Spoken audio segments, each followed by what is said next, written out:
Listo, estamos grabando. Perfecto, no lo veo en rojo yo ahí, pero bien. Bueno, que le comentaba a Antonio que no tengo ninguna pregunta en concreto, he leído el documento, me parece técnico y como le decía Antonio, esto es una cosa más personal, se lo he comentado con mi hijo que está haciendo un doctorado de Ingeniería Química en la Universidad de Edimburgo en estos momentos, pero está más con el tema del metano. Y he intentado hablar con él para ver si le consigo redirigir al tema del agua, porque el agua es el problemón mundial de los próximos años y no os lo necesito decir a vosotros que lo sabéis muy bien, ¿no? Y un tema que le comentaba a Antonio, que me gustaría un poco tratar, es que a veces uno lee artículos y no sabe si tiene una base científica o no. Y el otro día creo que leí un artículo, no sé si era en El País o algo así, sobre las plantas potabilizadoras de agua marina. Y básicamente, si entendí bien el mensaje, venía a decir que por cada litro que se consigue de agua potable, se vierten al mar 1,5 litros o 2 litros de un agua contaminadísima, llena no lo sé, de todos los productos, aparte de todo lo que se extrae del agua del mar, todas las sales, todos los productos químicos que se utilizan. Claro, no tenía manera yo de contrastar esta información, si es verdad o no es verdad, porque sé que hay muchas partes del mundo que funcionan muchísimo con plantas potabilizadoras. Entonces, solo eso, si tenéis algún comentario que Sí, hacerme al respecto. sí. Efectivamente, bueno, yo, claro, a lo mejor hay diferentes tipos de procesos en diferentes tipos de sitios para diferente tipo de agua de mar que entra dentro de la planta, ¿no? Pero en general, uno de los procesos, no es que se usan dos tipos de procesos. Se suele usar o la osmosis inversa Sí. como tecnología para poder filtrar el agua, o a veces se usa la destilación. Ajá. Entonces, claro, la osmosis inversa es un proceso que, por un lado, necesita mucha energía a la hora de poderse funcionar, especialmente estamos hablando de grandísimas cantidades de agua. Sí.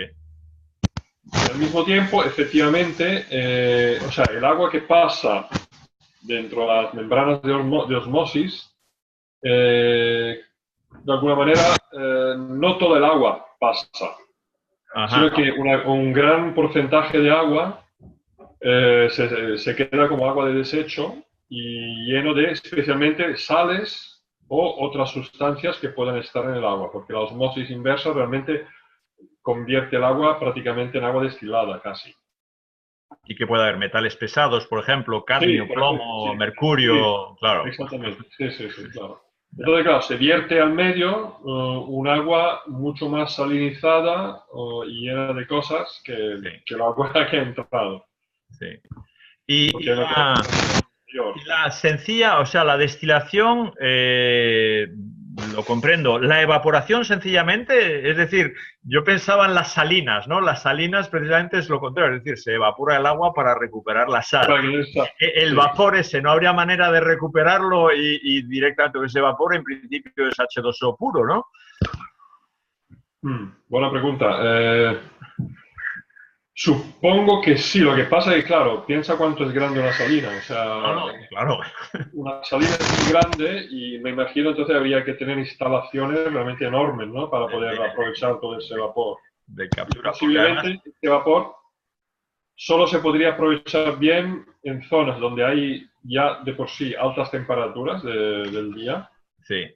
¿no? Y todo el año, quiero decir.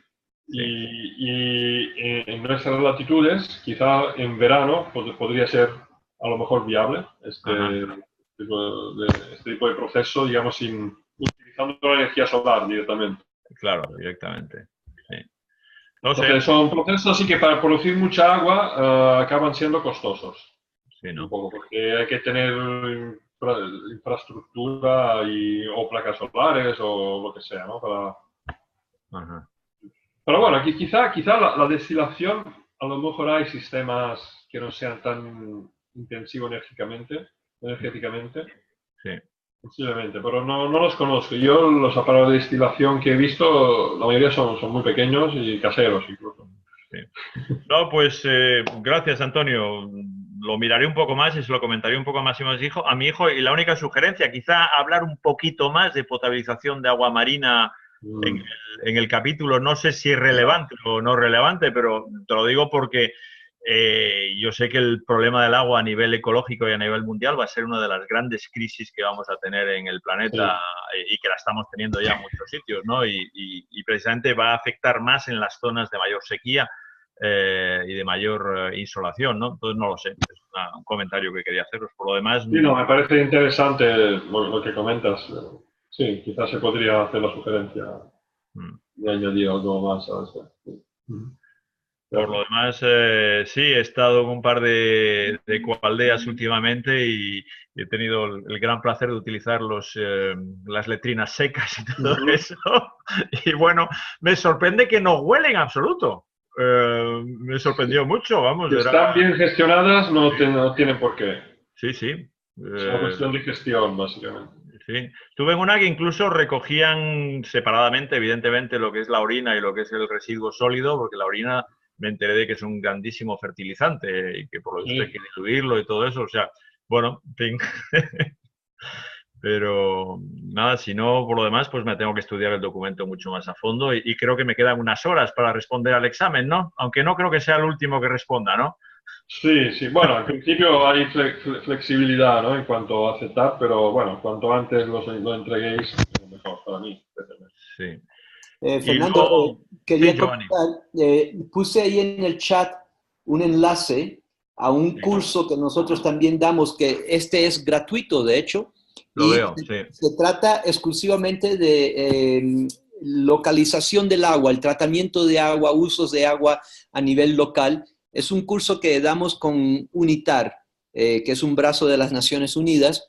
Ajá. Y es muy interesante porque va muy profundo dentro del sistema específico del agua. Hoy lo Sí, estoy viendo, me parece interesantísimo, sí. Sí. empieza el 22 de marzo, así que hay tiempo y es gratuito. Los invito a darle un ojo. 5 semanas veo, ¿no? Sí. Es un mock. Ah, muy bien. Pues me lo voy a estudiar. Lo que pasa es que tengo la agenda, yo no he estado más ocupado que desde que me jubilé hace 3 meses. Para eso es la jubilación. Pero no veas. Y he tenido el gran placer ahora de contactar con Jen Bendel. Os comenté el otro día en este foro, que yo creo que lo vamos a dejar, el foro sobre la discusión que abrís sobre el colapso, yo creo que empieza a derivar y la vamos a frenar. Gracias, Antonio, me gustó mucho tu último post, porque la cosa se nos iba. Pero he contactado con Jen Bendel, el de Deep Adaptation. No sé si habéis tenido ocasión de mirar un poco el trabajo que está haciendo. Es un profesor de sostenibilidad de la Universidad de Cumbria. Y a mí, de lo que he estado mirando sobre escenarios posibles futuros, es de lo más interesante lo que está haciendo, porque parte de la inevitabilidad del colapso, pero tiene un enfoque muy positivo dentro de lo que cabe sobre el colapso, hablando de la necesidad de reforzar la resiliencia, la renuncia, la restauración, etcétera, etcétera. Si podéis mirároslo, porque no sé si habéis visto que la red de Eco-Villages estaba organizando una conferencia en Findhorn estos últimos días con una serie de oradores, y ayer precisamente estaba Joanna Macy, que yo la admiro mucho. Estoy haciendo su curso de facilitación, y Joanna Macy se refería a Jen Bendel y a su Deep Adaptation como una pista muy interesante para el futuro. O sea que organiza un seminario en Inglaterra en septiembre y me acabo de apuntar, un seminario de 3 días para ir un poco más en profundidad en su enfoque. O sea que... ¿Podrías poner ahí en el chat el nombre y no sé Sí. si tengas algún enlace también para compartir? Jen Bendel es Deep Adaptation. Y trabaja en IFLAS, no sé, es un instituto, y sacó un papel en julio, el IFLAS 2, que es un papel de unos 20 páginas donde explica un poco su enfoque de Deep Adaptation, que os lo recomiendo profundamente porque ha suscitado muchísima polémica, ha tenido como 100.000 personas que se han puesto en contacto con él y ha suscitado... ha sido una cosa impresionante. Mirároslo. Yo creo que si hacéis en Google Jen Bendel Deep Adaptation IFLAS 2, encontráis el papel, y luego tiene un blog él en WordPress, yo lo estoy siguiendo, y acaba de poner un post hace una semana sobre Vision and Hope, sobre la esperanza y la visión y cómo se basa un poco en la visión de los indios indígenas y cómo cuando los indios de América del Norte pues se dieron cuenta que tenían el futuro muy negro, cómo consiguieron crear una esperanza. Él llama esperanza radical hope, que es una esperanza basada en admitir que lo que viene no es precisamente rosa, pero bueno, basas tu esperanza en eso. Y me parece muy, muy interesante. Me gustaría saber vuestra opinión, vosotros como expertos, Vale. porque yo estoy apostando mucho por este hombre y parece que dice cosas muy sensatas. Vale. Ahí os lo envío, ahí lo tenéis. Jem Bendel, Deep Adaptation y Flash 2. Yo por otra parte me fui a investigar un poco ese otro autor, el Guy McPherson. Sí, bueno, no sé, dime qué opinas, ¿está totalmente loco? Bueno, ya no sabía dónde ir a esconderme. No lo sé. ¿Te acuerdas lo que dice sobre el global dimming? ¿Lo has visto? No sé si has visto tiene un vídeo donde él habla del problema del global dimming y dice, si paramos de quemar carbón, el problema de parar de quemar carbón es que el carbón también envía aerosoles y entonces envía una serie de partículas que filtran la luz solar y por lo tanto, pues eso, ayudan a mantener una cierta temperatura. Dice, si paras de quemar carbón, en un plazo de unos días o unas semanas esas partículas caen a la Tierra y tienes un aumento de temperatura brutal. Y el otro día ha puesto un vídeo retando a la comunidad científica a darle argumentos en contra. Él dice, estaría encantado de que alguien me diga que esto es una tontería. Entonces... Bueno, él precisamente lo que hace es un poco ir un poco a fondo en los diferentes datos que va sacando el IPCC y justamente para decir cosas que se ve que ellos no llegan a decir. Sí, sí. ¿No? Que lo están un poco infravalorando o lo que sea. O cuando hablan de la geoingeniería, él es muy crítico. Dice, bueno, pero exactamente qué geoingeniería es eso. ¿Existe esa tecnología? Sí, claro que existe. ¿Y a escala? ¿Eh? ¿A escala? ¿Suficiente? No, y además han demostrado que no funciona. Pues...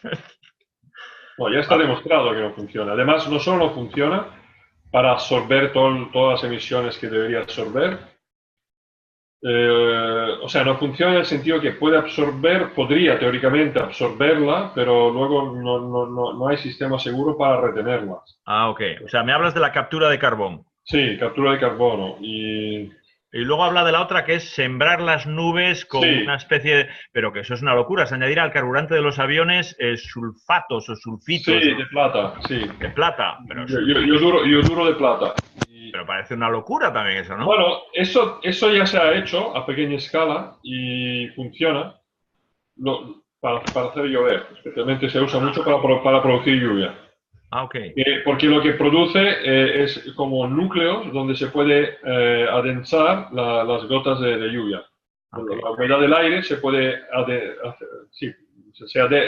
¿cómo se dice? ¿No? Bueno, se crean las gotas de lluvia, básicamente. Ajá. Y todo esto provoca después la lluvia. Lo que pasa es que a veces no sabes dónde vas a producir la lluvia exactamente. Ah. E incluso puedes llegar a producir lluvias muy fuertes. Torrenciales que arrastran el suelo o lo que fuera. Exactamente, y pueden provocar muchos daños. O sea que me dices que estuviste viendo un poco a Guy McPherson. Sí. Bueno, estuve una noche mirándome todo. Hay un artículo suyo súper largo. Sí. ¿Hay que hacerle caso entonces o no, en tu opinión? ¿O está un poco chiflado? Bueno, mira, justamente hice esta pregunta en el blog, en el Facebook del Summit ¿no? Ok. Y pregunté, ¿qué opináis? Entonces, bueno, la respuesta que recibí, que ahora sabemos lo que pensaba yo, ¿no? Que bueno, más allá de que esto sea verdad o no, hay que seguir haciendo. Desde luego. No podemos parar pensando que a lo mejor dentro de unos años nos pase algo y entonces nos quedamos bloqueados y... Claro, y es el riesgo, efectivamente, y es un poco lo que le critican, y también le critican a Jem Bendel eso, la comunidad científica le dice, no digas estas cosas, no digas que el colapso es inevitable, porque entonces la gente ya va a decir, bueno, pues carpe diem, ¿no? Bueno, ya comamos y bebamos y que sea lo que Dios quiera. Y él dice que no, que precisamente lo que hay que hacer es prepararse, adaptarse profundamente para poder tener una sociedad lo más vivible posible y con los valores más humanos posibles, venga lo que venga. Es decir, hay que hacer los esfuerzos. Ciertos discursos a veces, claro, es fácil que sean también malinterpretados, ¿no? Según cómo se plantea el tema, ¿no? Pero evidentemente ahora hace falta una adaptación o una mitigación.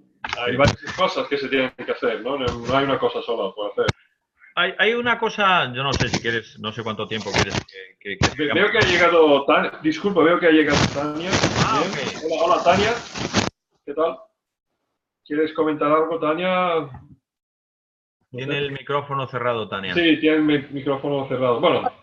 Disculpen, es que estoy fuera de la oficina en mi hora de almuerzo, entonces bloqueé el micrófono porque hay mucho ruido. Okay. Pero los estoy escuchando. Ok.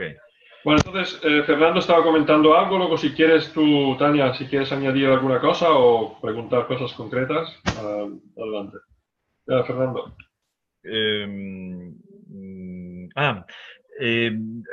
Jem Bendel, si miráis, o sea, el papel este es interesante, el IFLAS 2, y luego en su blog, como te decía, hace 2 o 3 semanas ha escrito este post sobre Hope and Vision, donde él habla precisamente de los problemas de sequía en el hemisferio norte en los últimos 2 o 3 veranos, que se han traducido por una baja de rendimientos en la producción de cereales del 20 y tantos %.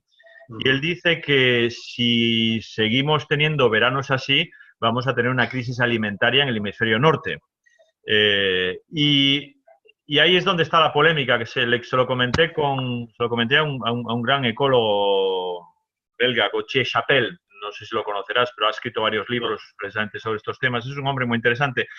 La solución que preconiza Jem Bendel es un esfuerzo masivo de los gobiernos para construir invernaderos irrigados, pero a escala masiva, porque dice, no podemos seguir dependiendo de grandes cultivos que dependen de la lluvia cuando la lluvia empieza a ser muy aleatoria. Entonces él dice que la responsabilidad de los gobiernos sería pues empezar a hacer un esfuerzo masivo de tener invernaderos irrigados. Claro, cuando se lo comentaba a este Gauthier Chapelle, que es un ecólogo como muy radical, me dice, bueno, eso es perpetuar el modelo, porque claro, es un enorme gasto de tecnología, de plástico, de energía.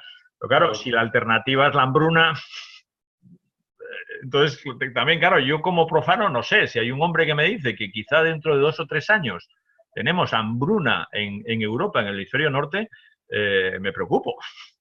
No sé, no puedo juzgar, no sé cómo juzgar eso. ¿Te suena raro? ¿Te suena viable? Bueno, no, precisamente no había escuchado este dato, esta información, con lo cual, no sé, no... Espera, si quieres... No me sorprendería, yo creo que a esas alturas puede pasar de todo, ¿no? Voy a intentar buscar el blog y... Lo que sí creo es que, bueno, efectivamente hay que tener presente que a lo mejor la adaptación que decías antes quizá tenga que pasar justamente para proponer un modelo alimentario un poco diferente también. Sí. Basado en cosas que se puedan cultivar que no necesiten tanta agua, efectivamente, que no necesiten tantos recursos fósiles, etcétera. Sí, ahí... Seguramente eso es parte de la solución, seguramente. A ver si yo creo que he encontrado... bueno, no. Bueno, estoy buscándolo eso, sino es que me gustaría poneroslo para facilitaros la cosa, poneros el blog, porque es donde se refería a esto, se refería a... Fernando, me parece un muy buen tema de discusión en los foros del salón. Si lo encuentras después, te invito a que pongas ahí el enlace y tal vez algún comentario para ver si hay un poco de discusión, ¿no? Haré eso. Lo que pasa es que me gustaría poner algún tema un poco más alegre, porque no quiero ser el que habla de colapso y de hambrunas. O sea, hay muchas cosas muy bonitas en la ecología, pero bueno, es lo que me ocupa y preocupa últimamente. Bueno, Tania, ¿qué tal, Tania? ¿tienes alguna cosa que comentar? ¿Alguna pregunta con respecto a lo del módulo? ¿Dudas? Hola, ¿cómo están? A ver si me escuchan, si no hay mucho ruido. Sí, se te escucha muy bien. Ok, perfecto. Bien, yo realmente esta semana estuve súper ocupada con otros temas y he podido leer muy poco del módulo, no lo terminé de leer y siento mucho eso, pero justo ayer estaba viendo el video, uno de los videos que estaba ahí, y una de las cosas que más me llegó fue el tema de el poco impacto, ¿no?, que tienen a veces las acciones individuales, que si bien está bien hacer cambios a nivel individual, en este momento de colapso y aunque suene negativo, pero necesitamos realmente colectivizar nuestras acciones y necesitamos ir más allá, ¿no? Ir más allá de pequeños proyectos piloto, ir más allá de pequeñas acciones. Y aquí en Costa Rica, a pesar de que hay una conciencia, digamos, ambiental mucho más amplia que en otros países, pues igual, digamos, como que el accionar de las personas sigue muy enfocado en las cosas individuales y pequeñas como el reciclaje, que además es más separación, pero ni siquiera un aseguramiento del reciclaje en serio. Y el tema del agua, como que es muy vago, porque llueve muchísimo en Costa Rica, entonces no hay como esa sensación de escasez, aunque algunas comunidades no tienen agua limpia, tienen agua que está contaminada con agroquímicos de la piña o con mercurio por cuestiones de minería ilegal. Entonces, a pesar de que hay poblaciones que no tienen acceso a agua limpia, como que esa sensación de escasez no se siente aquí, digamos, como en otros países tal vez más desérticos, ¿no? Y conversando en estos días con una persona que vive en Perú, nos decía también en el tema de alimentación, pues de la gran variedad de papas que se han perdido sus cultivos, ¿no? Ahora a nivel mundial casi que se depende de una sola variedad de papa o 5, cuando en Perú y en la zona andina había decenas de variedades de papa, y tal vez también se ha trabajado poco como en rescatar esas variedades de alimentos que pudieran ser más resistentes a las condiciones de ahora, pero que se dejaron de cultivar por razones comerciales o lo que sea. Entonces, como que en esto del agua y la alimentación y cultivos mucho más eficientes, pues tal vez también deberíamos recuperar algunas de las variedades de alimentos que se utilizaban, inclusive de las formas de cultivo que se utilizaban antes en zonas áridas. No sé, muy impactada realmente con el tema del colapso y la necesidad de hacer cosas en grande y de colectivizar, ¿no? Y de ya del poco tiempo que tenemos para actuar. Y una cosa interesante, Tania, que lo que mencionas, que en Costa Rica no hay tal problema del agua, ¿no? Pero también lo que estamos viendo es que los patrones de lluvia por todo el planeta, de repente es demasiada agua, que también es un gran problema, ¿no? Entonces me tocó ver eso, claro, cuando estuve en Costa Rica, de que llovió una semana entera y aguaceros. Es una de las partes que a veces no consideramos, que demasiada agua también es un problema y es también un resultado del cambio climático.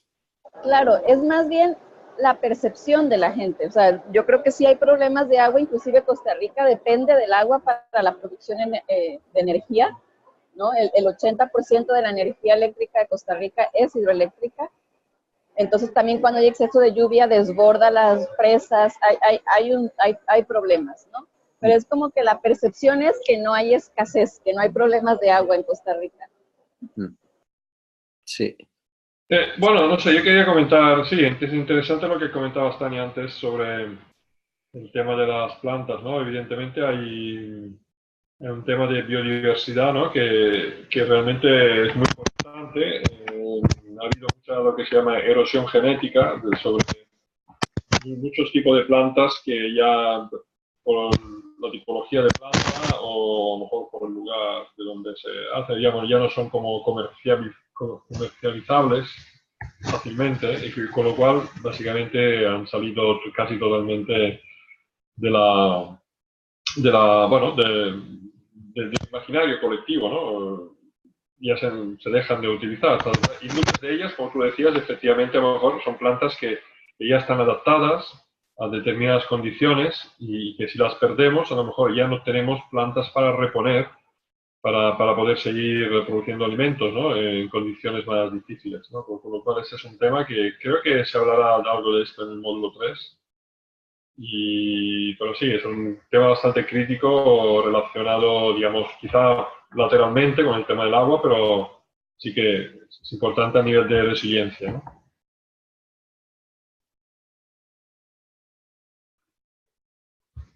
Yo os acabo de hacer una pequeña aportación, no sé si me oís.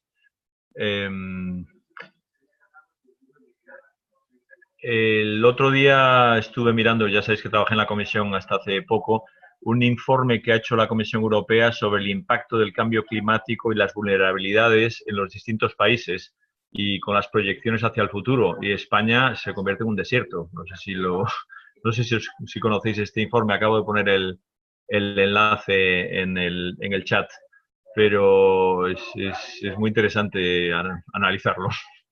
Sobre todo que estoy pensando irme a volver a vivir a España y quizá me lo pienso 2 veces antes. Sí, mejor buscar una casa en Asturias, seguramente. De entrada, ¿no? No, lo que dice del norte de España, precisamente, pero yo soy santanderino, es que el clima va a ser excesivamente volátil. Es decir, no va a ser tan desértico como puede ser Almería, etcétera, etcétera, pero que va a incrementar la volatilidad del clima en la cornisa cantábrica, o sea, riadas, tormentas, en fin. Bueno, lo que... Bueno, claro, esto quiere decir que también haría falta, digamos, si se trabajara con previsión, se podrían crear infraestructuras que puedan mitigar este tipo de situaciones, ¿no? El informe está ahí. Yo no sé si a las autoridades lo habrán leído o no, porque es un informe de la Agencia Europea del Medio Ambiente de Copenhague que producen, imagino que lo habrán presentado a los ministros y que estará en manos de alguien del Ministerio de Medio Ambiente, pero yo no sé si alguien se toma en serio estas cosas o no, pero cuando lo lees, me lo he leído un poco por encima, pues preocupa un poco. O sea que, Tania, no te preocupes porque en España vamos a estar bastante peor, yo creo. Bueno, claro. Los escenarios para Centroamérica tampoco son buenos realmente. Hay también disminución de lluvias y digamos de unos ecosistemas de bosque tropical húmedo se convierten en bosques secos. Pues también los escenarios de cambio climático para Centroamérica no son buenos. Se han presentado a ministros, inclusive al sistema de integración centroamericana y demás, pero realmente nadie, o sea, los políticos no los toman en cuenta para la toma de decisiones, porque son decisiones que no son populares, ¿no? O sea, aquí en Costa Rica existe una pequeña como península, digamos, que se llama Punta Arenas, que ya ha sufrido inundaciones por subida de nivel del mar, ya se sabe que es uno de los sitios que va a desaparecer por la subida de nivel del mar, pero no se toma la decisión fuerte de realmente trasladar a las personas a otro lado, ¿no? Porque no es una decisión popular, es meterse en problemas muy, muy graves para un político, ¿no? Y yo creo que es muy difícil que los políticos realmente tomen esas decisiones porque afectan a mucha gente. Yo creo que, no sé si se esperan a que simplemente las cosas pasen y ya no haya otra salida, porque yo veo que es muy difícil que realmente tomen los escenarios y la información científica para tomar decisiones. Sí. Yo pienso que, claro, los políticos hoy en día tienen mucho miedo, creo, en tomar decisiones de este tipo y quizá porque quizás no están bien informados o simplemente porque tienen miedo de hacer errores grandes y que le afecten en su carrera, quizás. Es un poco, no sé si es un buen comentario esto, así, para hacer una charla de esta, ¿no? Pero hay yo pienso que hay cosas de este tipo, ¿no? Que afectan, que no son necesariamente lógicos o cosas que se podrían sostener, ¿no? Digamos, a nivel de... Entonces, hay presiones por muchas partes. Yo creo que los políticos en este momento creo que lo están empezando a tener muy difícil por el tipo de costumbre que ha habido hasta ahora. Y están en un momento en que tendrán que empezar a tomar decisiones muy complejas y necesitan también asesoramientos muy buenos y tomar las decisiones que toca tomar, ¿no? Y a ver qué pasa, a ver qué pasará. Sí.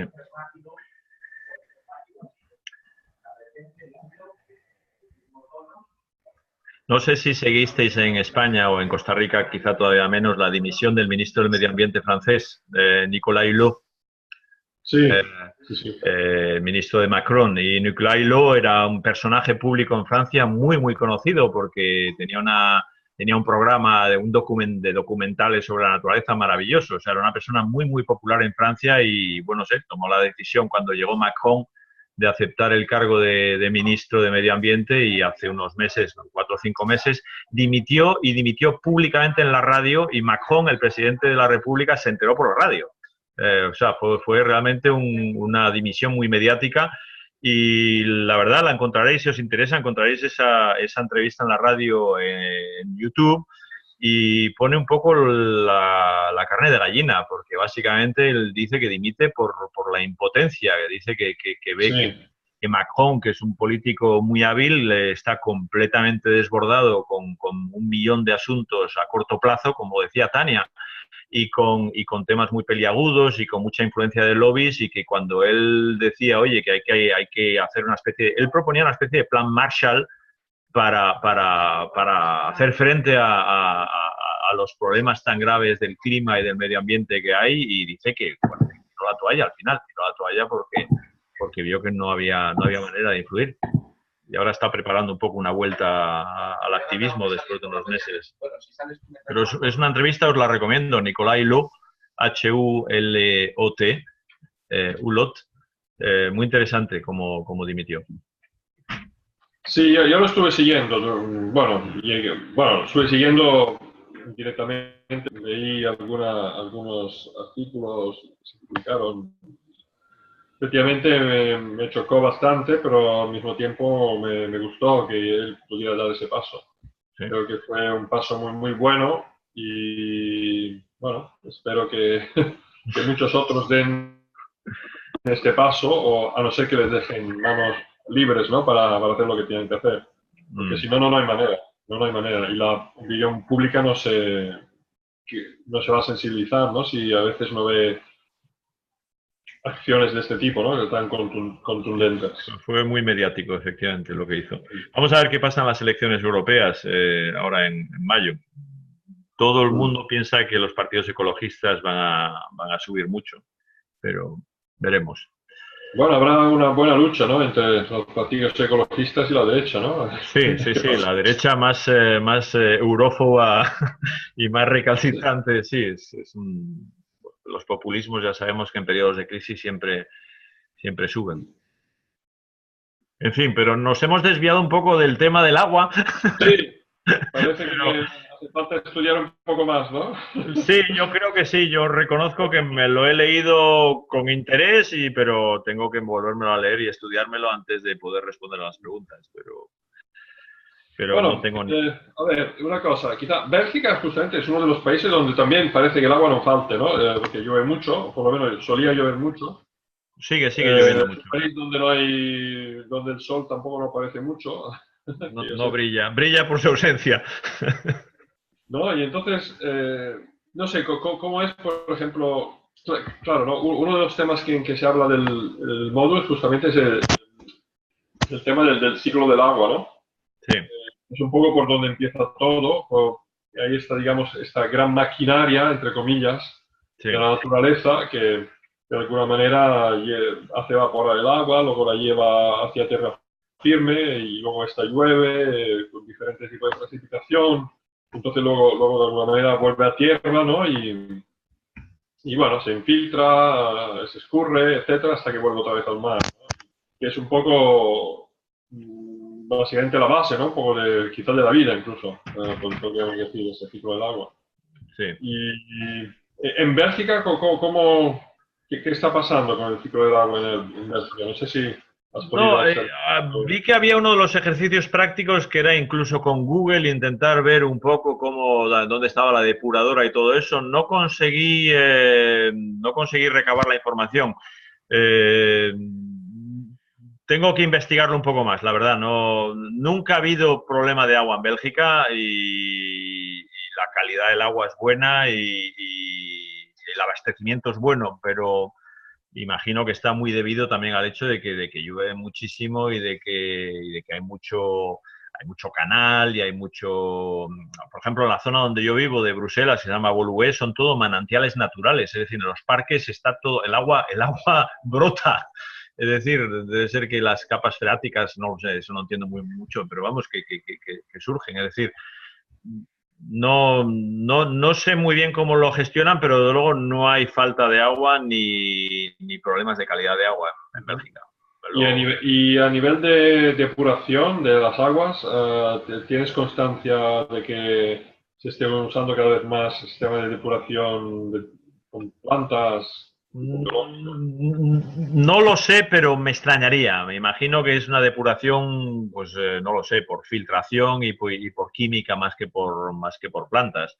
Pero si quieres me puedo... bueno, es un tema que me interesa, me voy a meter un poco en ello. La compañía pública se llama Vivacqua y me metí, pero tampoco daba mucha información sobre sus procesos, la verdad. No, pero más bien no lo decía tanto en plan de entidades públicas que estén haciendo eso, que ojalá, sería fantástico. Sí, pero más bien si a nivel, digamos, de población, digo, qué conciencia hay, ¿no? Sobre... No tengo yo una percepción de que...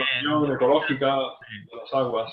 No tengo yo una percepción, o sea, no conozco, y mira que estoy un poco metido ya en el mundo de la red de transición y todo esto, no conozco a nadie que me haya hablado de estas cosas concretamente, ¿no?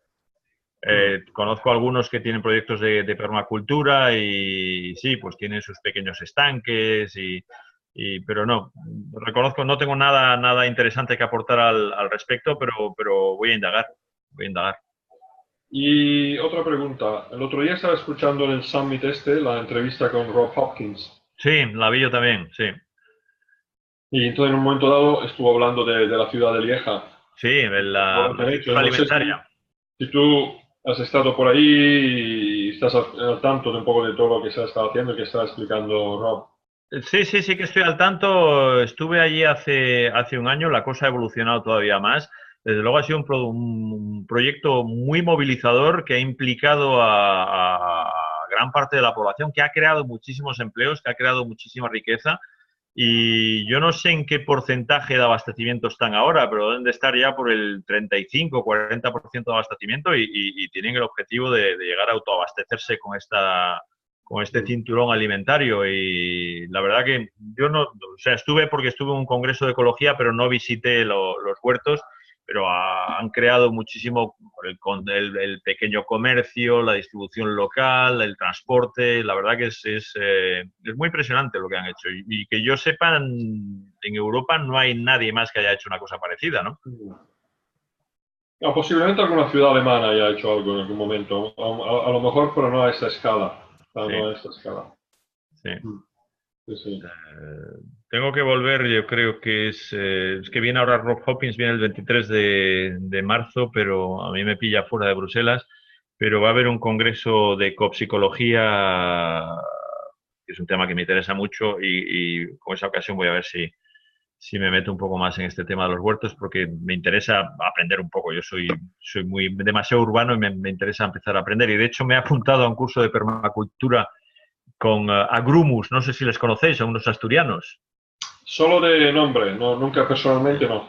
Tato y Patricia se llaman, están en Gijón y bueno, me he metido en su sitio web y me parece que son gente que sabe de lo que está hablando, ¿eh? Probablemente, yo como no los conozco, no... Sí, hacen un curso a principios de agosto y voy a estar 4 días aprendiendo las bases. Bien. Pues esto me parece una buena pauta para recordar que el siguiente módulo es sobre sistemas alimentarios locales. Pues entonces, eso. Ahí vamos a profundizar un poco más sobre justamente a donde llegamos hoy. Perfecto, pues nada, muchísimas gracias y nada, contad conmigo para el próximo webinar y ya ver si me estudio ahora todo lo del agua. Excelente. Bueno, y hay que empezar a estudiar lo del módulo 3. Lo del módulo 3. Estudiar lo del módulo 3. Se nos acumula el trabajo, sí. Estupendo. Muy bien. Bueno, pues yo me despido aquí. Tania, Giovanni, Antonio, buenas tardes o buenas... Gracias por acompañarnos. Encantado. Y nos vemos gracias, Fernando. Gracias, Tania, por estar aquí. Gracias, Antonio. ¿Qué tal, Tania? ¿Quieres decir algo? Ahí os he dejado los enlaces de las cosas que os comenté, ¿eh? Sí. Gracias. A ver si logramos traer unos cuantos más a la conversación la siguiente vez. Sí. Vamos a intentarlo. Un abrazo. Hasta luego. Vale. Adiós.